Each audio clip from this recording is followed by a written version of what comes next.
Powers and roots, laws of indices, with a focus on negative and fractional, with adamonlinetutoring.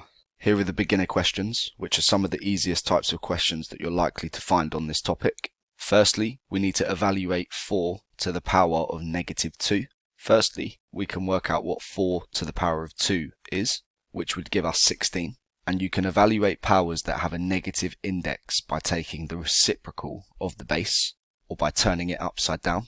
So 16 over 1 would become 1 over 16. Evaluate 81 to the power of a half. If the index is a fraction, you can start by rewriting the power as a root. The denominator tells you the root that you need to use. So we need to find the second root or the square root of 81, which is 9. You then raise this number to the power of the numerator of the fraction. So in this case, it would be 9 to the power of 1, which is the same as 9. Therefore, if you have 1 at the top of the fraction, this last step that we did here where we raised to the power of 1 can be ignored or doesn't need to be completed, as we'll just end up with the same answer. For the next question, the denominator of the fractional indice is 3. Therefore, we need to do the cube root of 125, which is 5, and then this needs to be raised to the power of 1. Again, this can be ignored because we just end up with the same answer, which is 5. For the last question, the denominator is 2, so we'll start by finding the square root of 4, which is 2, and the numerator is 5. 2 to the power of 5 gives us 32. On to the intermediate questions, with a slight increase in difficulty, starting off with a third raised to the power of 2 would be 1/3 times 1/3, which is 1/9. Next, we have a negative, so this does the reciprocal, or flips the fraction upside down, which becomes 9 over 1, and 9 over 1 is the same as 9. Evaluate 25 to the power of negative a half. 2 as the denominator means we'll start by square rooting 25. This gives us 5. Next, we can raise 5 to the power of 1, which is 5. And lastly, we have a negative, which does the reciprocal, and flips this upside down, so it becomes 1 over 5, or 1/5. For the next question, we have the square root of 25, which is 5. We then need to raise 5 to the power of 3, 125, and then find the reciprocal to finish off with 1 over 125. Lastly, we need to write as a power of 3. That will mean changing all of the base numbers into 3, which they already are, but then having them written as powers. So for example, the first one is just 3 by itself, so that would be 3 to the power of 1. The next part, we've seen how we can find the third root of a number by using a fractional indice. So this can be written as 3 to the power of 1 multiplied by, and finding the third root of a number is raising it to the power of 1/3, or 1 over 3.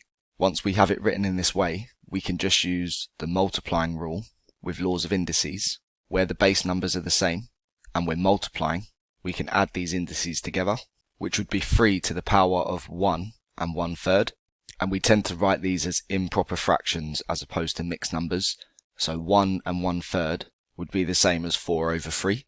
Lastly, we have the advanced questions, which are some of the trickiest types of questions that you can get on this topic. Firstly, we need to show that 4 over 9 raised to the power of negative 3 over 2 can be written as 3 and 3/8. Start by finding the square root of 4 over 9, which is 2 over 3. Next, we can raise this to the power of 3. 2 to the power of 3 is 8, and 3 to the power of 3 is 27. Next, we can find the reciprocal, which involves flipping this upside down, 27 over 8. And lastly, we can change this into a mixed number. 8 goes into 27 3 times with a remainder of 3, so 3 and 3 over 8 left over. For the next one, we need to write this as a power of 9. You can see that the first has already been raised to the power of negative 2, and we can find the fourth root of a number by raising it to the power of 1/4. Now using the multiplying rule, we can add these together.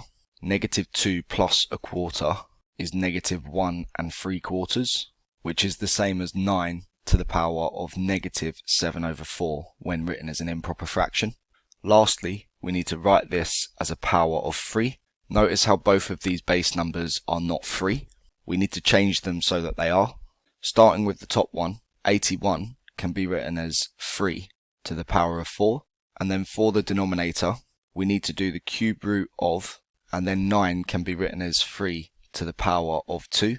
This would be the same as 3 to the power of 4 over 3 squared raised to the power of 1/3 to find the third root. Using the power of a power rule, we can multiply these together to simplify. So this will be 3 to the power of 4. We have a fraction, which is the same as dividing. And then as the denominator, we have 3 to the power of 2/3. Lastly, because we're dividing, we can use the dividing rule for laws of indices, which means we can subtract the indices.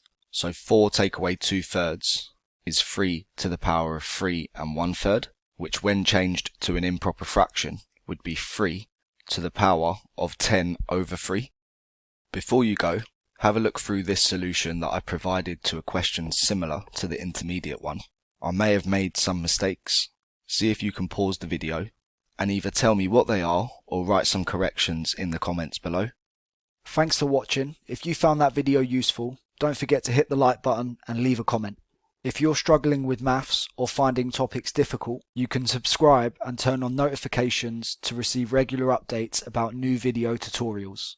Don't forget to visit my website adamonlinetutoring.com for a full searchable list of all topics with exams, questions and solutions. You can also visit me on social media using the handle @AdamMathsTutor on Instagram, TikTok, Facebook and Twitter. All links in the description below.